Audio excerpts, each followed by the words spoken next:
안녕하세요. 중국어 문법 이걸로 끝. 소영쌤과 함께하는 신나는 문법 시간입니다. 안녕하세요. 저는 중국어 강사 박소영이고요. 여러분과 이번 시간 중국어 기초 문법 같이 공부해 볼 거예요.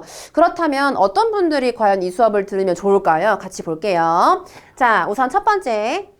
HSK 쓰기 일부분을 빠르고 정확하게 풀고 싶어요. 중국어 공부하시는 분들은 아마 많이 들어보셨을 거예요. 중국어 시험 HSK가 있잖아요. 그쵸? 정말 중요한 부분 중에 하나인 쓰기 일부분. 쓰기 일부분이 어순배열, 문장을 어순배열하는 부분인데 많은 분들이 힘들어 하세요. 왜 그럴까? 문법 때문이에요. 그래서 대부분들 분들은 해석을 하면서 많이 푸세요. 근데 그렇게 하면은 틀릴 수가 있어요. 그래서 문법 공부 조금만 하시면은 정말 기계처럼 막 잘 풀 수가 있단 말이죠. 그래서 요번 수업 들어보시면 여러분 쓰기 일부분 실력이 정말 껑충 뛰어오를 거예요. 그래서 굉장히 강추하는 수업입니다. 두 번째 같은 경우에도 주어, 수어가 정확히 뭔지 모르겠어요.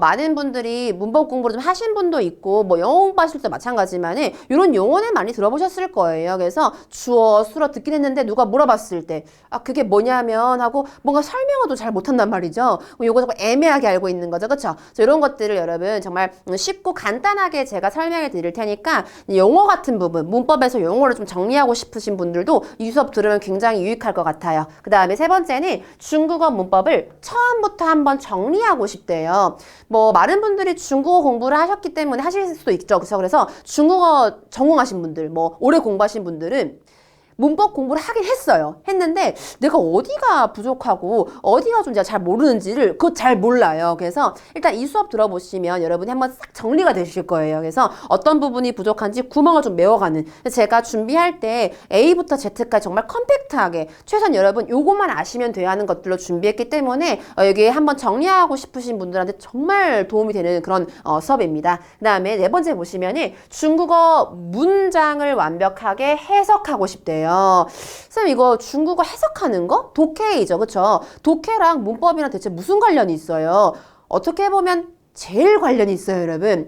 해석이 잘 안 되는 부분 같은 경우에는 내 단어가 부족한 게 아니에요. 물론 단어를 몰라서 해석 못하는 부분도 있지만 여러분 옛날에 한번 생각해 보세요. 내가 뭔가 원서를 영어로 된 원서를 해석하고 싶은데 아무리 내가 사전 찾아서 단어를 막 적어도 해석이 안 되는 경우가 종종 있단 말이죠. 근데 그 이유가 바로 문법이 체계가 잘 안 잡혀 있어서 그럴 수 있어요. 그래서 요거 공부하고 나시면 여러분 중국어 문장 뭐 잡지라든지 아니면은 뭐 신문이라든지 이런 것들을 좀 이렇게 읽을 때 좀 이렇게 스무스하게 단어 몇 개만 내가 알고 있으면은 아마 해석은 되게 잘 되실 거예요. 그래서 요거 해석하는 거, 독해도 굉장히 도움이 되는 수업입니다. 마지막으로는 장문을 잘하고 싶대요. 당연하죠, 여러분. 장문이 많이 어렵죠, 여러분. 장문 같은 경우에도 여러분 중국어 좀 배웠으면 일기 같은 건 좀 쓰면 굉장히 좋잖아요. 근데 쓰긴 썼는데 내가 지금 맞게 썼나? 이거 지금 이렇게 쓰는 거 맞나? 하시는 분들 많이 있죠. 최소한 문법 공부를 하고 나면은 틀리진 않게 써요. 읽었을 때 뭐가 이상하지 않고 틀리진 않게 쓸 수 있어요. 그래서 문법 공부하고 나면 여러분 장문까지도 같이 뭐 책임을 질 수가 있다. 여러분 보시면 대부분 문법만 얘기한 게 아니라 뭐 읽는 거, 쓰는 거, 읽는 거 다 포함되어 있어요. 그래서 여러분이 제가 이제 비록 저도 이 문법 같이 공부하고 있지만 회화를 굉장히 또 중요시 여겨요. 그래서 여러 가지로 여러분이 한 곳에만 편향되지 않게 HSK만 하는 것도 아니고 저 장문만 하는 것도 아니라 대부분 두루두루 좀 제가 많이 봐드릴 거기 때문에 이 수업 통해서 여러분 되게 다양한 부분이 굉장히 이제 개선되실 거예요. 그래서 저 믿고 같이 공부해 볼게요. 자, 그러면은 본격적으로 문법 공부 시작해 볼 텐데 여러분 문법 공부 시작하기 전에 문법이잖아요. 문법이라고 하면은 이게 법이 들어가 있으니까 뭔가 진짜 법 같아요. 그래서 여러분이 문법 공부 오래 하고 되게 이렇게 깊게 하신 분들은 뭔가 이제 말을 할 때 주춤할 수도 있고 내가 맞게 했나 굉장히 생각을 많이 하세요. 그리고 모든 문장을 뭔가 문법에 접근을 하세요. 근데 여러분 이거는 문법을 위한 문법이에요. 근데 그렇게 하지 마시고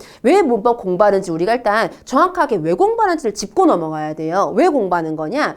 도구로 삼을 수 있어야 돼요. 내가 뭔가 말을 쭉 뱉었어요. 막 글을 쭉 썼어요. 근데 뭔가 이게 아리까리한 거예요. 그럴 때 이 문법에 대한 지식을 다시 떠올려서 내가 맞게 썼네. 이렇게 하려고 하는 거예요. 그래서 문법 여러분 이게 문법이라고 해서 여기 틀에 맞게끔 하는 게 아니고 일단 도구로 삼을 수 있어야 된다. 그래서 문법을 위한 문법 공부는 정말 추천하지 않고 있어요, 여러분. 그래서 같이 볼게요, 여러분. 문법 공부 같은 경우에는 제가 품사를 설명을 해요. 품사랑 뒤에 나올 테지만 문장 성분이라는 게 있어요, 여러분. 그래서 요 두 개를 오늘 보실 텐데 사실 쌤 오늘 목표가 뭐냐면 여러분한테 끝날 때 여러분 그래서 품사가 뭐예요? 했을 때 대답. 여러분 그래서 문장 성분이 뭐예요? 했을 때 대답. 요 두 개가 제 목표입니다. 그만큼 뭔가 그럴듯하게 아는 느낌만 갖고 있는 것을 좀가 이제 한 줄로 딱 얘기할 수 있게끔 정의를 알고 있는 것과 모르고 공부 시작하는 거는 아주 천차만별이에요. 그래서 자 일단 그럼 과연 품사가 무엇인가 같이 볼게요. 품사는 일단 여러분 그 품은 여러분이 아시는 거 그 품종의 품이에요. 그 다음에 사는 여러분 한자로 이렇게 적거든요. 이렇게 적고 이렇게 읽어요, 여러분. 혹시 요거 성조병음 읽으실 수 있겠어요? 요거 츠라고 읽죠, 츠. 그래서 요 츠가 단어란 뜻이에요. 그럼 이게 품사가 뭐냐? 단어를 품종별로 이렇게 나눈 걸 얘기하는데 그럼 이게 또 무슨 말이냐? 세상에 단어가 너무 많잖아요. 너무 많으니까 좀 머리가 아프죠. 그래서 외국어 공부하시는 분들 단어 때문에 엄청 스트레스 많이 받으시잖아요. 그렇죠? 그럼 이걸 조금이라도 좀 편하게 한번 외워보자. 단어가 너무 많이 있으니까 정신이 없잖아요. 그러니까 정리 한번 해보고 싶은 거예요. 어떻게? 뭔가 이제 움직임과 관련된 단어를 묶어가지고 움직이는 단어에서 움직일 동, 단어사 이런 식으로 여러분 이게 움직이는 단어라고 하면 너무 기니까 한자어를 빌려온 거예요. 그래서 움직일 동, 단어사에서 움직인 단어야 이렇게 그 다음에 뭔가 사람이 인위적으로 부르기 쉽게 하기 위해서 뭐 앉을 수 있는 거, 의자, 뭐 공부하는 거, 테이블 이런 식으로 사람이 인위적으로 부르기 편하게 하기 위해서 이름을 붙인 단어를 다 묶어놓고 이름이 있는 단어니까 너무 길어. 그래서 한자를 빌려와서 이름명, 단어사에서 명사라고 묶어놓은 거예요. 그럼 여러분 뭐예요? 정말 다 말 그대로 단어를 공통된 성질끼리 이렇게 묶어서 분류한 것을 품사라고 하는 거예요. 그래서 움직이는 거와 같은 거, 뭐 이름이 있는 것들, 그래서 공통된 성질끼리. 그럼 여러분 이거 품사는 제가 그 수업할 때도 마찬가지지만 여러분 단어 외우실 때 품사까지 좀 같이 보세요라고 말씀을 드려요. 그럼 대부분 학생들 약간 인상을 좀 쓰세요. 근데 이게 왜 인상을 쓰는 거냐? 외운다고 생각을 하세요. 근데 외우는 게 아니라 뭔가 여러분이 움직임과 관련된 단어구나. 그럼 얘는 뭔가 동사야겠다.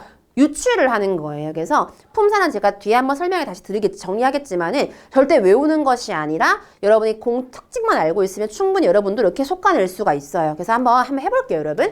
품사는 여러분 어떤 게 있냐? 동사라는 게 있어요. 좀 전에 쌤이 잠깐 언급했어요. 그쵸? 이게 뭔가 움직일 동 단어사라고 해서 움직임과 관련되어 있는 단어의 집합인 거예요. 그럼 같이 볼게요. 자, 공부하다, 学习, 그 다음에 가다, 去 이런 것들. 그 다음에 달리다, 跑. 그 다음에 마시다, 喝, 먹다, 吃. 동사가 굉장히 많네요. 그렇죠? 이러한 것들이 다 동사인 거예요. 보니까 움직이는 단어, 움직임과 관련된 단어 추가적으로 우리나라 말로 해석했을 때 다로 끝이 나고 뭐 끝에 을을 같은 거 붙일 수 있고 이러한 것들인 거죠. 이게 뒤에 제가 이제 동사 파트 때 자세히 해드릴 거예요. 그러니까 이런 식으로 여러분이 그냥 속아낼 수 있기만 하면 돼요. 외우는 게 아니라고 했어요. 자, 그 다음에 명사란 무엇이냐? 명사란 사람이 인위적으로 뭔가 이름 붙여놓은 것들이죠. 그쵸? 그래서 어떤 게 명사일까요? 컴퓨터, 电脑, 그 다음에 바나나, 香蕉 이런 것들. 그래서 여러분은 뭔가 노란 색깔 길쭉길쭉한 거 과일이요 하지 않고 여러분은 바나나로 이름 붙인 거잖아요. 그쵸? 그래서 이런 것들이 명사이다. 그래서 명사는 이름이 있는 단어를 얘기하는 거예요. 그냥. 그래서 여러분 단어 공부하실 때 이거 그냥 이름이 있는 거네. 이름이네. 명사겠네. 여러분 이렇게 추측해낼 수 있어야 돼요. 오케이. 자, 그 다음에 형용사는 뭘까요, 여러분? 형용사란 뭔가 이렇게 형용한 거겠죠. 우리나라 말로 해석했을 때 뭔가 다로 끝이 나는 거다. 그쵸? 그래서 뭐가 있느냐? 이렇게 맛있다, 好吃, 그 다음에 친절하다, 热情, 그 다음에 예쁘다 라고 하는 漂亮. 다로 끝이 나요? 근데 뭔가 움직임은 없어요?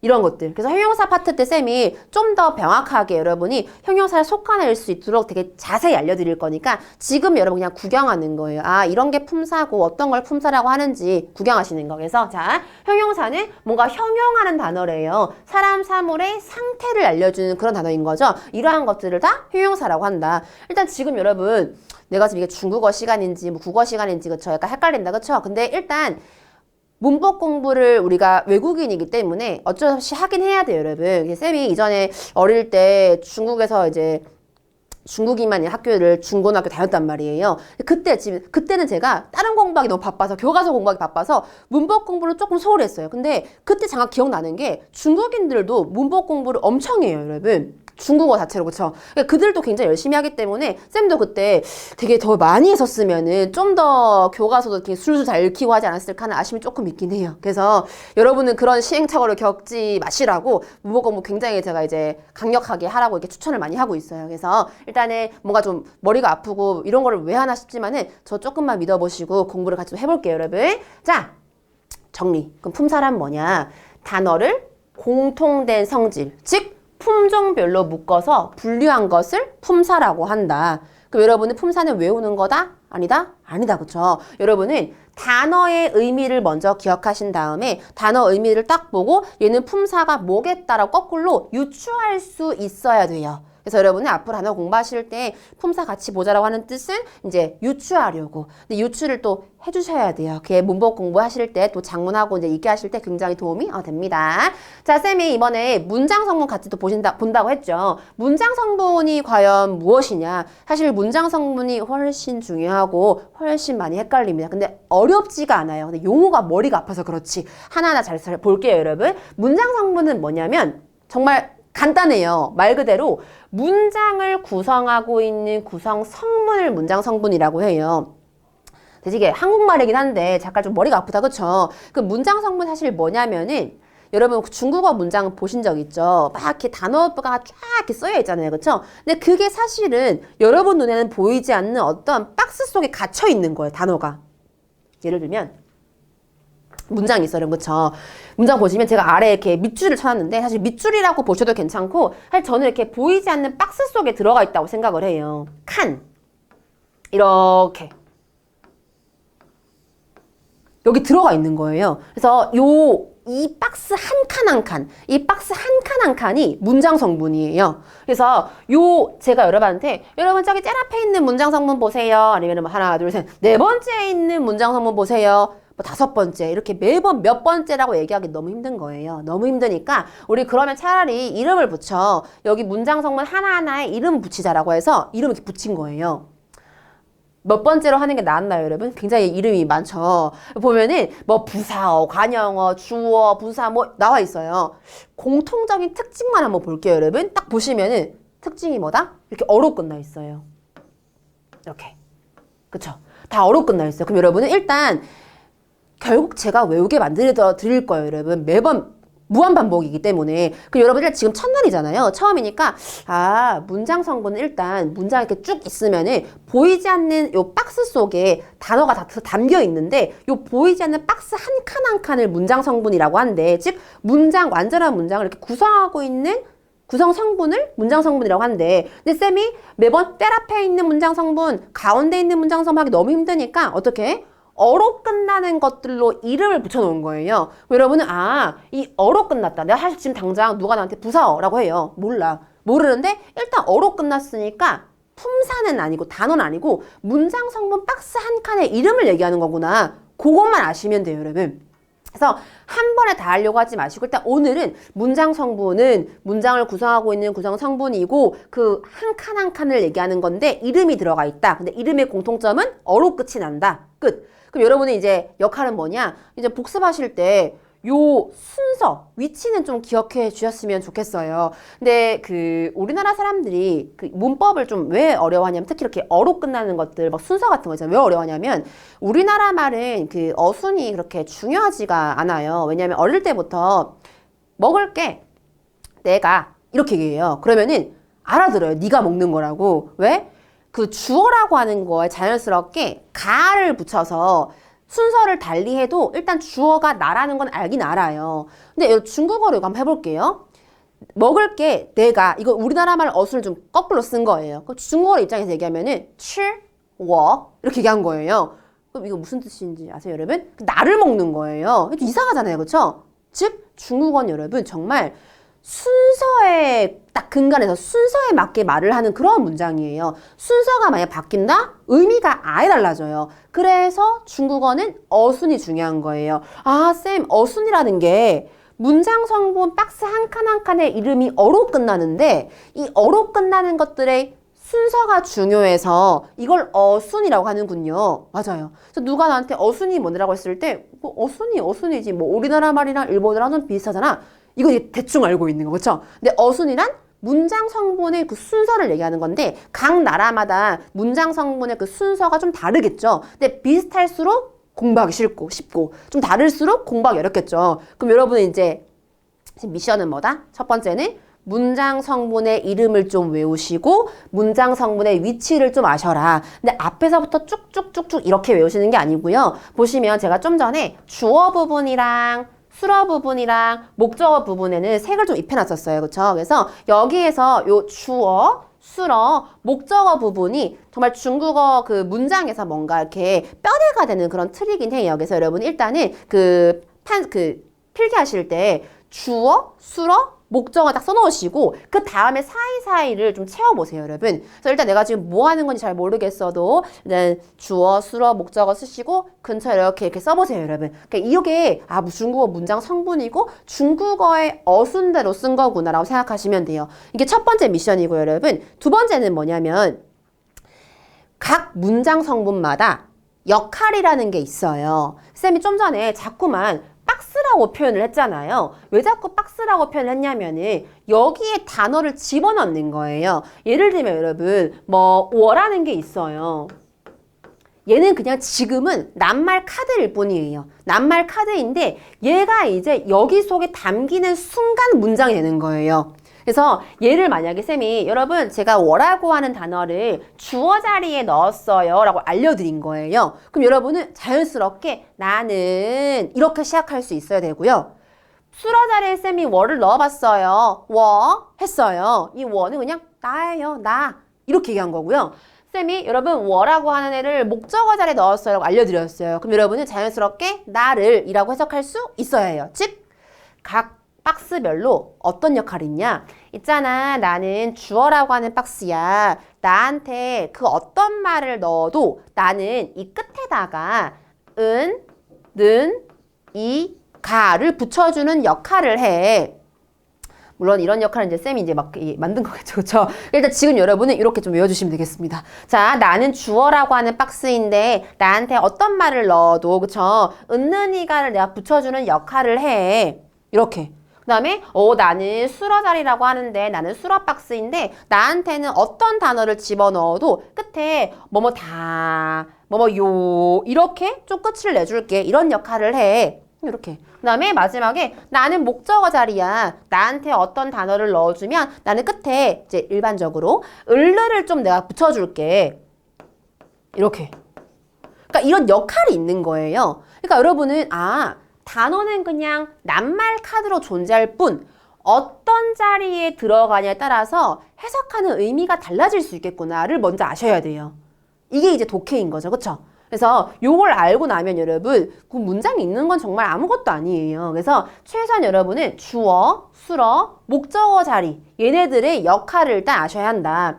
간단하게 쌤이 이제 매번 수업 시간마다 하게 할 건데 제가 조금만 더 해볼게요, 여러분. 그러니까 주어, 수러, 목적어의 이제 그 역할을 알려드렸어요. 간단하게 이런 관형어라는 박스가 또 있는 거예요. 지금 내가 관형어 박스가 뭔지 몰라요. 뭔지 모르는데 일단 어로 끝났으니까 문장 성분 얘기한 거예요. 그럼 있잖아, 나는 관형어 박스인데 위치가 중요하다고 했죠? 나의 위치는 주어 앞이랑 목적어 앞에 있어. 그쵸? 목적어 앞에 있고 나의 역할은 나한테 너희가 어떤 단어를 넣어줘도 어떤 말을 넣어줘도 이걸 싹 잡아가지고 뒤에 있는 주어를 딱 수식하는 그런 역할을 해. 제한하고. 예를 들면 여러분 쌤이 워라고 하는 단어를 낱말 카드예요. 그렇죠?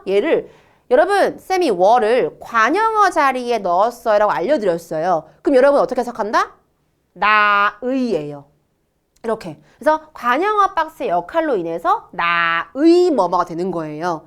쌤, 그 나음은 이 더가 있어야 되는 거 아니에요? 그게 아니라는 거죠, 여러분. 요 관형어 자리에 의해서 해석이 되는 거예요. 요 더 같은 경우, 여러분 이 더 정황하신 분들은 아시겠지만 이 이름 뭐예요? 관형어 더라고 불려요. 관형어 역할을 하는 애인 거예요. 그래서 아, 자리가 중요하구나. 마찬가지 이 워가 이 관형어에 들어가도 나의 뭐뭐를 이렇게 되겠죠, 그렇죠? 오케이? 이해되셨죠? 별거 없어요, 여러분. 그 다음에 나는 부사어 자리인데 나는 어떤 역할을 하냐면 일단 위치부터. 위치는 제가 항상 여러분한테 주어 뒤, 수어 앞에 있다고. 주어 뒤, 수어 앞에 껴있다고 얘기할 거예요. 그래서 나는 부사어 자리인데 나한테 어떤 단어가 들어와도 어떤 말이 들어와도 나는 싹 이걸 잡아가지고 뒤에 있는 수어를 딱 보충 설명할 거야. 추가적으로 수식할 거야. 보충이 아니라 수식하고 제한할 거야. 이런 역할을 해요.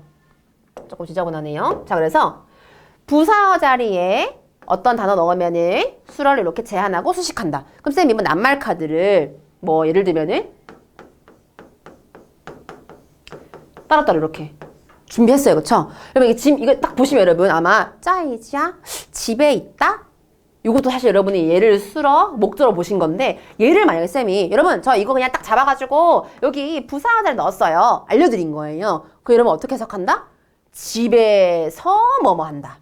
이렇게 해석하시면 돼요. 아 뭐뭐 하긴 뭐뭐 하는데 다른 데가 아니라 학교도 아니고 뭐 어디도 아니고 집에서 뭐뭐 하는구나. 부사어의 자리의 역할 자체는 여기에 어떤 단어가 들어가면 뒤에 있는 수어를 딱 제한하고 수식한다. 딱 그거밖에 없어요, 여러분.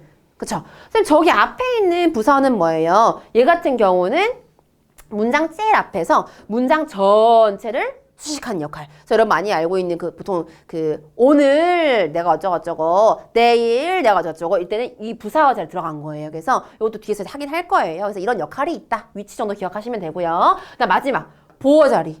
보어 어로 끝났어요? 뭔지 몰라요? 근데 일단 어로 끝났으니까 문장 성분 박스 중에 하나예요. 그럼 쌤이 위치가 중요하다고 했죠? 보어 박스의 위치 어디? 쌤이 무조건 앞으로 수러 바짝 뒤에 있다고 할 거예요. 수러 바짝 뒤. 바짝 뒤라고 붙이는 이유는 여러분이 수러 뒤에 있다고 그러면 자꾸 이렇게 목적어를 생각하세요. 그래서 수러 바짝 뒤에 보어 박스가 있고요. 요 보어 박스의 이제 역할이 중요한 거죠. 역할은 뭐다? 있잖아. 나는 보어 박스인데 나한테 들어오는 그 어떤 모든 단어가 있다 쳐요. 그러면이 요 단어를 나를 위해 쓰는 게 아니라 앞에 있는 수러가 미처 다하지 못한 말을 보충 설명하려고 해라고 한 거죠. 그래서 요 같은 경우는 예를 들어 볼게요, 여러분. 하오라고 하는 단어가 있어요. 아마 공부 조금 하신 분들은 아시겠지만 이거 좋다라는 뜻이죠. 형용사인데 자, 이 하오를 만약에 수러 자리에 넣게 되면 여러분 좀 전에 쌤이랑 같이 이제 봤던 좋아, 좋다 이 뜻이에요. 근데 요 하오가 여러분 수러 자리에 제가 안 넣었어요. 목적어 자리에, 보어 자리에 넣었어요. 제가 알려드린 거예요, 여러분한테. 그럼 여러분이 어떻게 해석한다? 그거 좋다 아니에요, 여러분.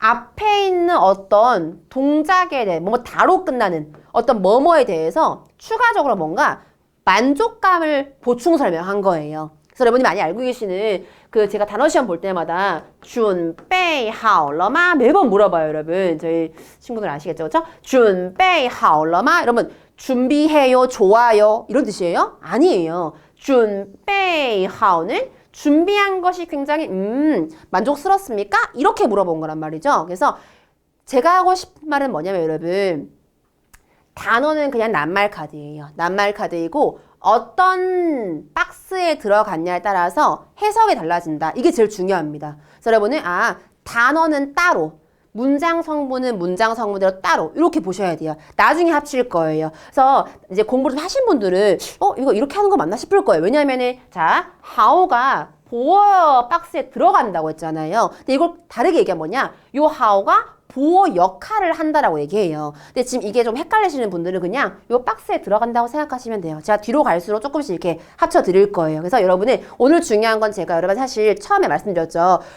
품사가 무엇이고 문장 성분이 무엇인지만 여러분이 정의만 기억하실 수 있어도 이번 수업은 통과, 오케이입니다. 그 정도로 정의를 완벽하게 딱 기억하는 게 쉽지가 않아요, 여러분. 그래서 그 정의만 잘 기억하고 계셔도 굉장히 앞으로 여러분이 이제 들으실 때 편하네요. 그래서 용어가 아직까지 익숙하지 않기 때문에 이 수업이 이제 문법이 힘든 거기 때문에 용어부터. 그럼 여러분 제가 오늘 미션을 드릴게요. 자, 품사란 무엇인가? 그 다음에 품사는 외우는 게 아니라 여러분이 단어를 통해서 의미를 유추하는 것이다. 오케이? 문장 성분이 중요해요. 문장 성분. 그리고 문장 성분은 제가 아까 좀 전에 말씀드렸다시피 문장을 구성하고 있는 구성 성분인데 그렇게 하지 마시고 문장의 하나하나 빈칸, 박스라고 생각하시면 되고요. 요 박스 한 칸 한 칸이 문장 성분인데 쌤이 이 문장 성분 한 칸 한 칸에 부르기 편하게 하기 위해서 이름표를 붙였다고 했고 그 이름표의 그 공통점이 뭐다? 이렇게 어로 끝나는 것이다. 끝. 그럼 여러분 어로 끝나는 것은 문장 성분이다. 끝. 그쵸? 그래서 쌤이 뭐가 중요하다고 했어요? 오늘 이제 외워야 될 거. 문장 성분의 이름, 문장 성분의 위치, 그 다음에 각 문장 성분마다 어떤 역할을 하는지 좀 보시면 돼요. 자, 여러분 이게 첫 수업이 여기까지인데 어떠셨나요? 사실은 제가 처음에 말씀드리진 않았지만 제가 현강에서는 처음에 말씀 미리 드려요. 여러분 오늘은 사실 저만 계속 말을 하는 날이고 여러분은 그냥 약간 멍하니 이렇게 그렇구나 이런 날이에요. 심지어 조금 힘들 수도 있어요. 왜? 우리나라 말을 내가 듣긴 하는데 그래서 우리나라 말이라서 이해는 하는데 뭔가 잘 모르겠는 그런 신기한 경험을 하실 거라고 제가 이제 말씀드린단 말이죠. 그만큼 용어가 지금 막 쏟아져요. 그렇죠? 그래서 지금 약간 정신이 없는 건 너무나도 당연하기 때문에 여러분 걱정하지 않으셔도 괜찮습니다. 내가 이거 좀 뭐가 못 따라가는 건가? 내가 약간 좀 느린 건가? 생각하는 게 따라가기 느린 건가? 절대 그렇지 않아요. 절대 그렇지 않고 오늘은 그냥 제가 간략하게 큰 틀만 한번 설명해 드린 거예요. 제가 자꾸 반복하면서 말씀드렸지만은 뭐가 제일 중요하다? 정의예요. 정의. 품사 정의랑 문장 성분의 정의 정도만 알고 있어도 좀 충분합니다. 그래서 차근차근 제가 다음 강의부터 계속 오늘 했던 내용들을 무한반복으로 계속 해드릴 거예요. 그러니까 여러분이 요 수강 전체 다 하시고 나면은 내가 외우려고 해서 외웠다기보다는 뭔가 저절로 외워져 있어요. 그렇게 제가 만들어 드릴 거기 때문에 절대 걱정하지 않으셔도 괜찮습니다. 저 믿고 여러분들께서 각자 이제 부족하다고 생각하셨던 부분들을 제가 다 이렇게 채워드릴 테니까 요 문법 시간 통해서 여러분 완전하게 한번 정리를 해보자고요. 오케이. 그래서 제가 수업 끝날 때마다 이제 말씀드리는 게 大家有没有问题? 没问题吗? 문제가 없으시면은 咱们下一节课 다음 수업 시간에 再见. 또 만날게요, 여러분. 大家辛苦了. 바이바이. 자, 여러분이 혹시 공부하시다가 궁금한 게 있을 수 있잖아요. 그래서 쌤이 이렇게 카톡 아이디를 공개를 해드렸어요. 그래서 어렵지 않아요. 차이나 소형이고요. 검색하셔서 추가하셔서 혹시 공부하다가 좀 궁금한 게 있으면 수학 관련해가지고 많이 물어보시고요. 사실은 카톡은 쌤이 정말 많이 와서 좀 답장이 늦을 수도 있어요. 그래서 여러분이 여기 홈페이지에 또 저희 게시판이 있어요. 그래서 여기 게시판에 학습 자료도 같이 올라와 있으니까 겸사겸사 이제 궁금한 거 게시판에 질문해 주시면 제가 최대한 빨리 답변해 드리도록 하겠습니다. 그래서 게시판 오셔가지고 자료 같은 것도 많이 보시고 그럼 좋겠죠. 그렇죠? 오케이. 그래서 이거 참고해 주세요. 바이바이.